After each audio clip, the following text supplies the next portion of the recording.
एक गांव में एक चरवाहा रहता था जिसके पास बहुत सारी बकरियां थीं। वह उन्हीं बकरियों का दूध बेचकर अपना जीवन चलाता था। एक दिन गांव के बाहर कुछ साधु संत आए। वे एक यज्ञ कर रहे थे और पेड़ों के पत्तों पर चंदन से राधा राधा लिखकर पूजा कर रहे थे।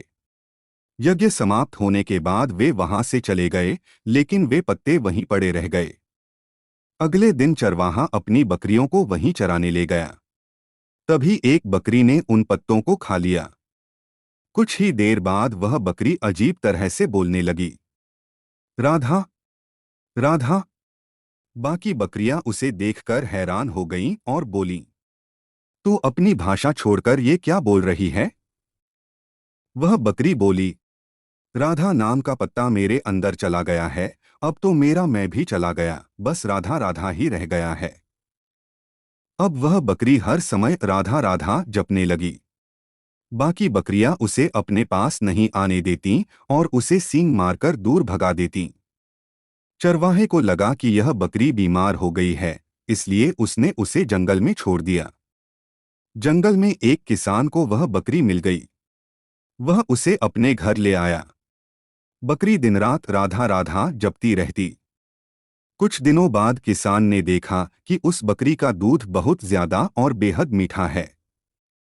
उसने वही दूध बाजार में बेचना शुरू कर दिया। धीरे धीरे उस दूध की चर्चा पूरे राज्य में फैल गई। एक दिन राजा के मंत्री ने वह दूध पिया और बहुत खुश हुए। उन्होंने किसान से पूछा, इतना मीठा दूध कैसे? किसान ने बताया, यह उस बकरी का दूध है जो दिन रात राधा राधा जपती रहती है।